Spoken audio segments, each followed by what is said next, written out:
Cumprimento o Sr. Presidente da Associação Portuguesa de Seguradores, o Sr. Engenheiro José Galamba de Oliveira e a Sra. Diretora-Geral, Dra. Alexandra Queiroz, a quem agradeço a disponibilidade para ser ouvida neste grupo de trabalho sobre a despenalização da morte medicamente assistida não sei se nos estão a ver, como eu não os vejo. E esclareço que... Estamos a ver, sim. Muito obrigado. Que o grupo de trabalho está a organizar os seus trabalhos da seguinte forma: a entidade convidada apresenta faz uma apresentação inicial que dura 10 minutos. Segundamente, os senhores deputados, os grupos parlamentares têm uma intervenção de 5 minutos. Os senhores deputados representantes únicos do partido de 3 minutos e a senhora deputada não inscrita de 2 minutos. No final, a Associação Portuguesa de Seguradores tem mais 10 minutos para responder às questões que lhe forem suscitadas pelos senhores deputados. Eu pedia que nos pusessem a imagem porque é difícil depois estarmos a ver, a conduzir os trabalhos sem vermos as pessoas. Não sei se depois irá passar, mas passará muito bem. Dou então a palavra com esta nota. O tempo da intervenção dos 10 minutos, quer inicial, quer a final, pode ser dividida pelos dois que estão a representar, pode ser feita só por um ou pode ser dividida pelos dois, sendo que não ultrapasse o tempo concedido. Muito obrigado e dou então a palavra, penso que ao Sr. Engenheiro José Galamba de Oliveira. Exatamente. Boa tarde. Eu espero que me estejam a ouvir bem. Em primeiro lugar, queria cumprimentar os senhores deputados nesta tarde, que nos agradecer já a oportunidade para sermos ouvidos nesta audição sobre este tema, que é um tema que é relevante também para o nosso setor, e por isso agradecer essa disponibilidade. Nós vimos aqui com um conjunto de contributos para esta discussão, que são, na nossa ótica, importantes para que a legislação que venha a ser aprovada seja tão clara quanto possível e obviamente estável e previsível. Isto que nós no final do dia queremos é evitar situações litigiosas com os tomadores de seguros que hoje já estão vigentes ou de futuros tomadores de seguros em seguros que venham a ser contratados. Algumas notas introdutórias para tentar enquadrar esta temática. Queria só, enfim, referir que os contratos de seguros que estão hoje em vigor, que muitos deles foram celebrados há muitos anos, literalmente há décadas. E, portanto, isto são tipicamente contratos de muito longa duração e, por isso, têm condições contratuais muito diversas. A própria lei foi evoluindo ao longo do tempo. A legislação vigente regula em termos supletivos, por exemplo, a temática do suicídio e do homicídio. Ou seja, a lei tende a prevalecer sobre o estabelecido nos contratos, porque são contratos muitas vezes antigos e que, obviamente, não equacionavam estas realidades. Só também dizer, por exemplo, relativamente ao suicídio, os contratos de seguros hoje já cobrem as situações de suicídio, desde que esta ocorra 1 ou 2 anos após a celebração do contrato. E uma regra semelhante existe também, por exemplo, para situações do aumento do capital seguro. Portanto, há aqui, obviamente, uma mudança de circunstâncias do contrato. Aumentar o capital seguro também só é permitido, tipicamente, 1 ou 2 anos após a celebração do contrato. No caso do homicídio, por exemplo, o autor, o cúmplice, o encobridor do homicídio doloso, ainda que não seja consumado, perde o direito à prestação. Há como, assim, digamos assim, há como uma caducidade da designação beneficiária. E, obviamente, agora, olhando esta realidade que é objeto deste debate, a despenalização por morte medicamente assistida, esta é uma realidade que, obviamente, não está regulada nos contratos que hoje existem. E o problema maior, na nossa ótica, é precisamente a calcular os contratos, a carteira de contratos que existe, que é extensa, é grande, é muito grande, para esta realidade. Já nos contratos de futuro, obviamente, os clausulados podem ser adaptados para para precaver a existência desta nova realidade. Alguns aspectos a considerar que nós gostaríamos de salientar aqui. Em primeiro lugar, eu penso que este é um tema realmente relevante, para o funcionamento do contrato do seguro, é muito importante saber qual é a causa da morte. E aqui isto levanta alguns temas. Por exemplo, o que é que vai constar nas certidões de óbito? É apenas a causa subjacente, a doença ou o acidente, ou há também a indicação de que se tratou de um suicídio assistido, ou uma morte assistida, ou uma outra causa? E isto é uma realidade que nós vemos tratada até de forma distinta noutros países que já estão, enfim, já legalizaram já despenalizaram a morte medicamente assistida, mas tem as suas implicações jurídicas e eu acho que é um tema que vale a pena debater, sobre o qual nós estamos também disponíveis para conversar. Depois, dizer que muitos dos seguros de vida fazem, de facto, a depender o valor do capital a pagar, de saber se a morte se deveu a doença, a acidente ou a acidente de trabalho. Mas isto pode não ser suficiente por causa das cláusulas beneficiárias. Em função das opções de questões que eu vou elencar a seguir, pode ser importante informação adicional seja prestada à seguradora. E, por exemplo, dou aqui alguns exemplos. O médico ou a instituição que pratica a eutanásia podem ser beneficiários do seguro de vida? E os seus familiares diretos podem também? Isto são, obviamente, interrogações que é preciso colocar e para os quais temos que ter algumas respostas. Um outro ponto que é, ao contrário do suicídio, em que é um ato que decorre do impulso do momento, a eutanásia, tipicamente, é um processo programado e que tem obrigatoriamente de seguir um conjunto de determinados passos ou procedimentos, regras, prazos, etc. Sabendo que estamos perante pessoas que estão com situações de doença extrema e com uma esperança de vida que tipicamente é muito limitada, a decisão de recorrer à eutanásia pode ser também movida por razões económicas, de assinar um seguro de vida que esteja, por exemplo, perto de chegar ao seu termo. E isto, a questão, mais uma vez, é se isto é legítimo. E não estou aqui a querer dar uma resposta sim ou não, eu estou apenas a colocar o tema. Será esta intencionalidade compatível com o princípio da aleatoriedade e incerteza da verificação do evento de morte? Só para dar um exemplo, um seguro que termina aos 75 anos e alguém que tem 74 e pode estar gravemente doente, mas que pode tipicamente viver mais 2, 3, 4, 5 anos, e que para garantir o funcionamento do seguro decide antecipar a morte antes de fazer os 75 anos. Isto, obviamente, enfim, pode levantar temas éticos, mas são questões que nós trazemos aqui para a discussão. Um terceiro tema é um tema que vemos muito, por exemplo, nos Estados Unidos, que esta temática pode ser geradora de um comércio, diria assim, comércio de seguros de vida, em que, para antecipar o recebimento de um capital, é vendida a alteração do beneficiário designado, podendo, por vezes, prestar-se a especulações por parte de pessoas que se aproveitam da debilidade destes pacientes em prejuízo, muito frequentemente, dos familiares diretos. Infelizmente, é uma situação que se vê nos Estados Unidos com alguma frequência, como eu já mencionei. Um outro tema, um quarto tema, é se faz sentido impor limitações à possibilidade das alterações das cláusulas beneficiárias. Se sim, após o início do processo, ou se vamos exigir que se tenham passado 12 meses, ou 6 meses, enfim, um período antes do início do processo, a partir do qual alterações aos beneficiários deveriam ser limitados.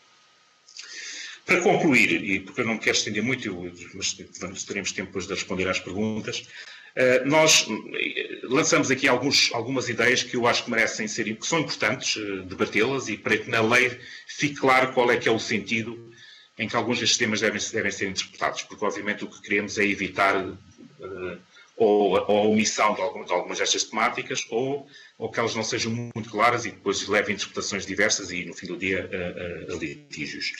Nós, enfim, eu diria que nós vemos isto como um primeiro momento, esta audição, mas estamos obviamente à disposição do Grupo de Trabalho e da Assembleia da República para, enfim, partilhar alguma da informação que temos, sempre que possível, para esclarecer tópicos obviamente a disponibilidade, que fique claro que ela existe. Nós estamos, obviamente, também a compilar informação sobre como muitos destes temas estão a ser tratados lá fora, e temos já alguns levantamentos feitos sobre como este tema enfim, algumas das questões que eu levantei aqui são tratadas na Holanda, na Bélgica e no Luxemburgo, que podemos, obviamente, partilhar se houver interesse por parte do grupo de trabalho. Enfim, com isto termino a minha intervenção, ficando agora disponível para responder a perguntas dos senhores deputados. Muito obrigado. Muito obrigado, Sr. Engenheiro.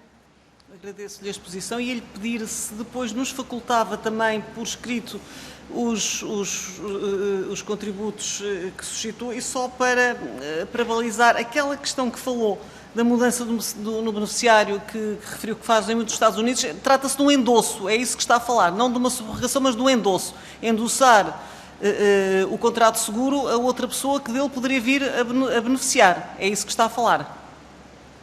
Sim, é exatamente isso. É a figura do endosso que estamos aqui a falar. Muito bem, muito obrigado. E o PS e o Bloco de Esquerda não se opõem, e o Sr. Deputado da Iniciativa Liberal, o Sr. Dr. João Coutinho de Figueiredo, vai ter que se ausentar e, portanto, vamos começar por ele. Tem a palavra, Sr. Deputado. Muito obrigado, Sra. Coordenadora.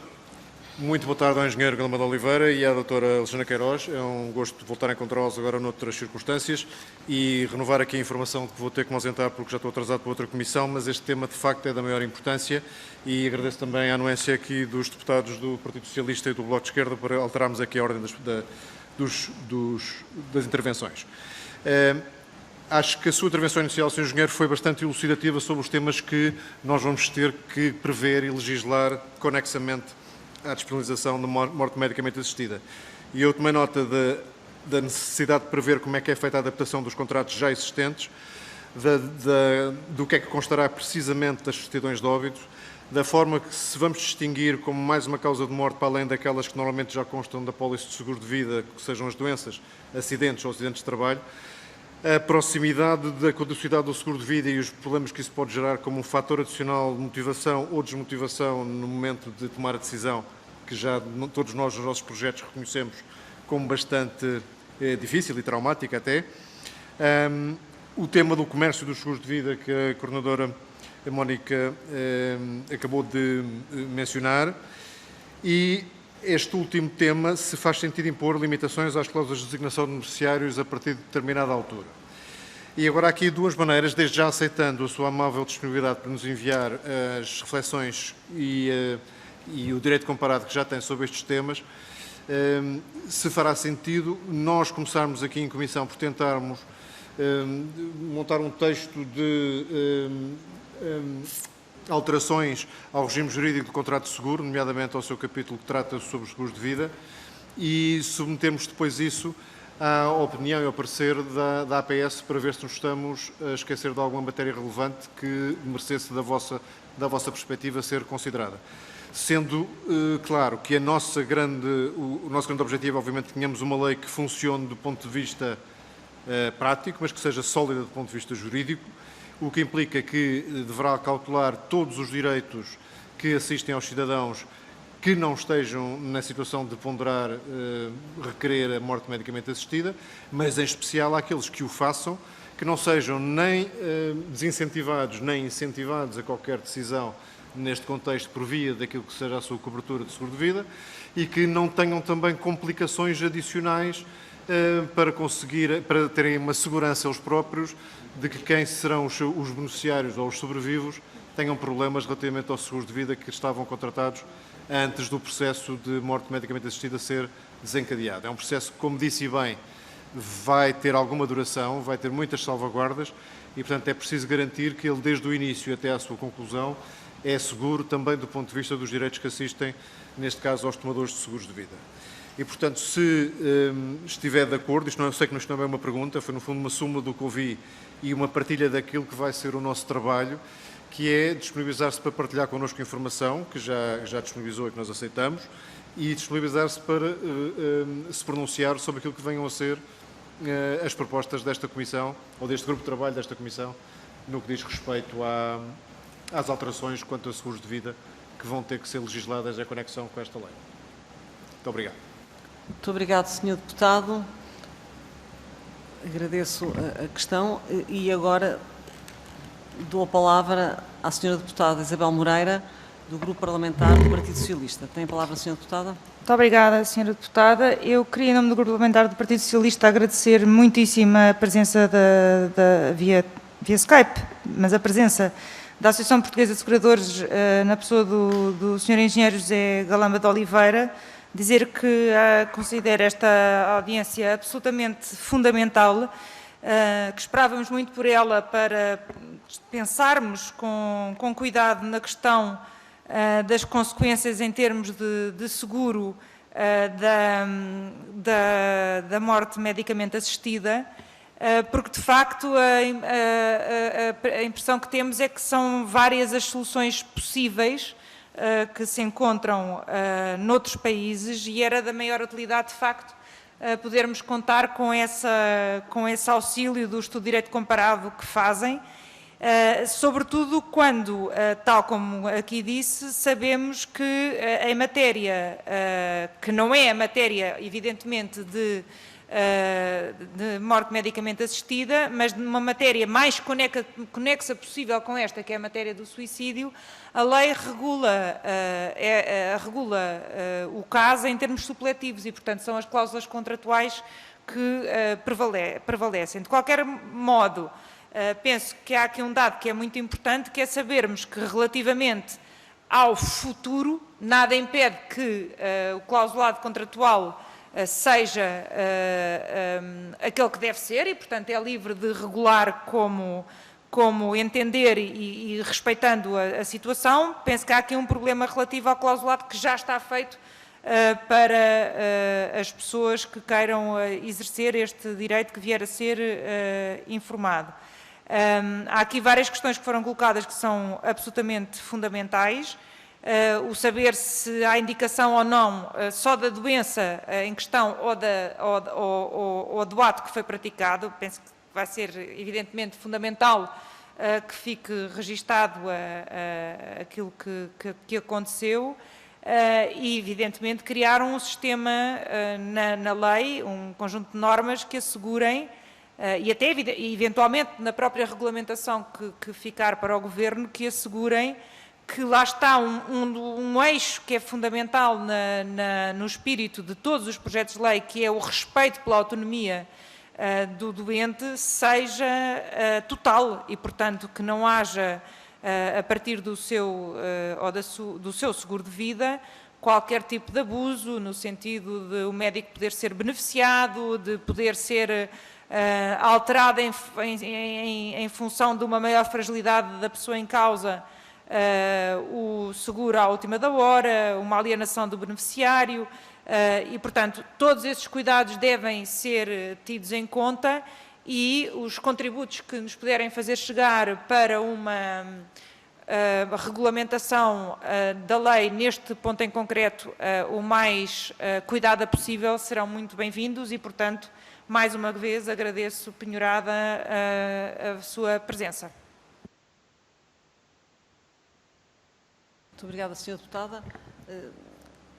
Dando só aqui uma achega, presentemente na lei civil, como sabem, o médico não pode ser contemplado no testamento. Não é? Portanto, o médico e o pastor evangélico, portanto, e o padre não podem ser contemplados no testamento, portanto, essa poderia ser também um caminho a seguir. Muito obrigado. Só aqui fazer um reset. E dou agora a palavra ao Sr. Deputado José Manuel Pereza, do Bloco de Esquerda. Muito obrigado, Sra. Deputada Mónica Quintela, e eu também quero cumprimentar, em nome do grupo parlamentar que aqui represento, o Sr. Engenheiro Galamba de Oliveira e a Sra. Doutora Alexandra Queiroz. Esta é uma audição que realizamos no quadro do trabalho de especialidade da Lei de Despenalização da Morte Medicamente Assistida, e devo dizer, e creio que estaremos todos de acordo, que na verdade é a primeira audição dentro do trabalho de especialidade que é verdadeiramente de especialidade, porque os contributos que, digamos, foram enunciados pelo Sr. Engenheiro Galamba de Oliveira são contributos, enfim, muito sensíveis, muito importantes para que a lei seja melhor, e esse é o sentido do trabalho de especialidade. Portanto, queria agradecer-lhe justamente, digamos, o caderno de encargos que identificou.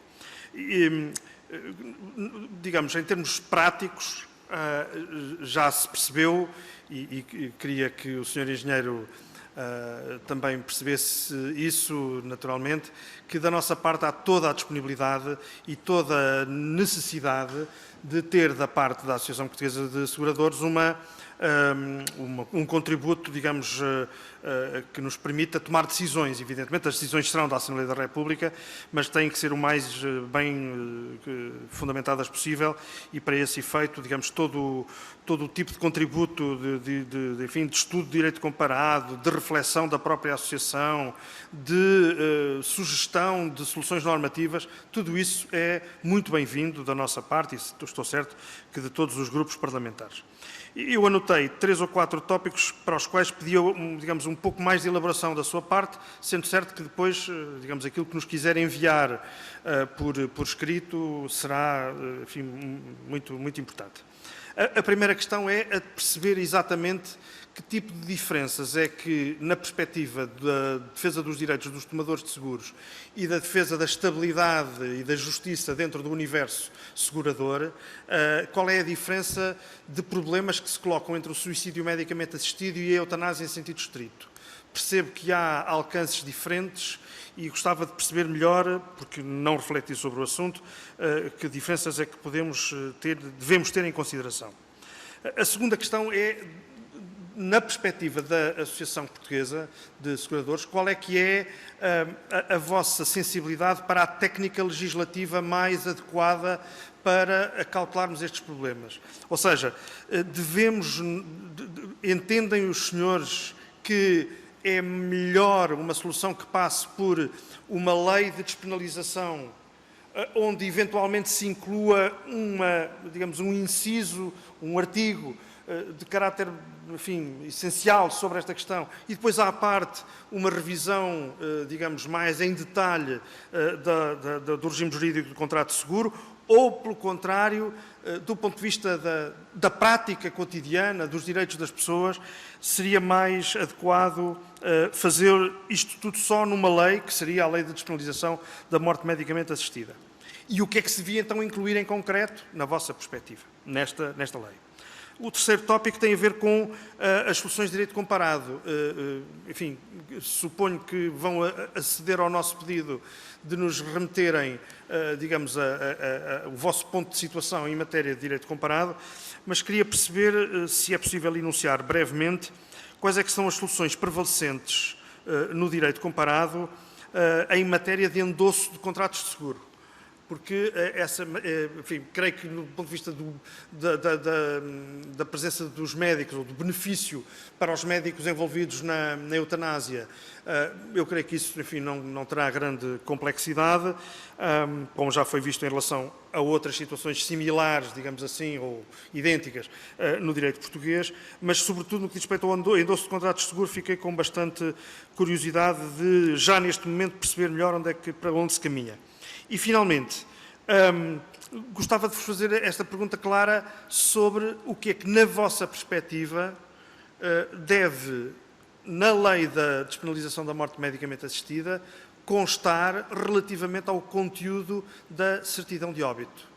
Isto é, na perspectiva da defesa dos direitos dos tomadores de seguro, o que é que deve constar? Deve constar o recurso, ou melhor, o exercício do direito que esta lei vai permitir, ou deve constar a doença incurável e fatal prevista na lei que conduz ao requerimento ou ao pedido de antecipação da morte que seja depois devidamente atendido. Enfim, há seguramente muito mais dúvidas a esclarecer, mas eu insisto nesse ponto que é o de podermos contar com uma interlocução, enfim, muito útil para nós, seguramente, com a Associação Portuguesa de Seguradores e que já começou a ser útil precisamente com esta audição. Muito obrigado.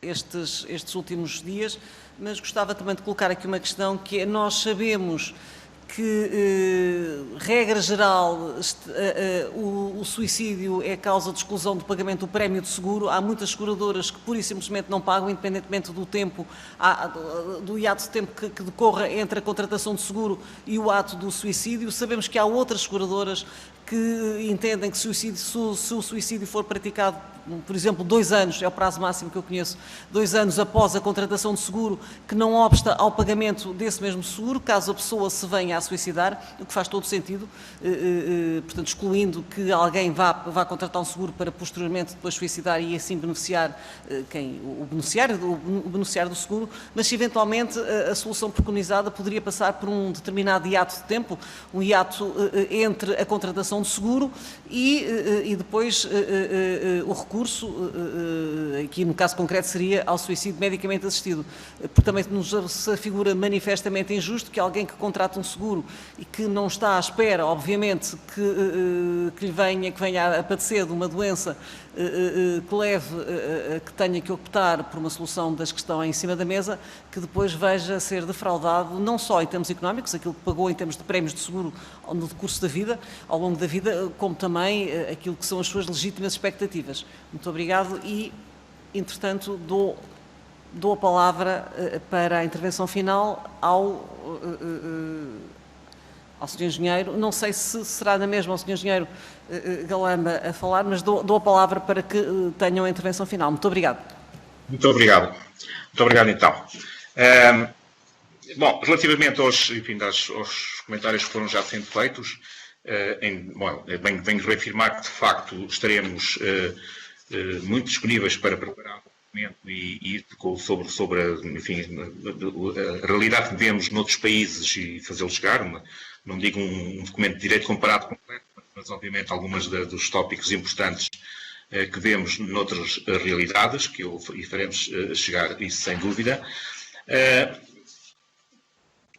Depois, aqui relativamente a alguns dos tópicos colocados, já agora, e passando à última pergunta, relativamente à eutanásia, na generalidade dos seguros, cumprido tal período entre a contratação do seguro e o primeiro ano aos 2 anos, na generalidade dos seguros, hoje em dia já não há exclusão do pagamento do seguro de vida em caso de suicídio, por assim dizer. E, obviamente, para o caso da eutanásia ou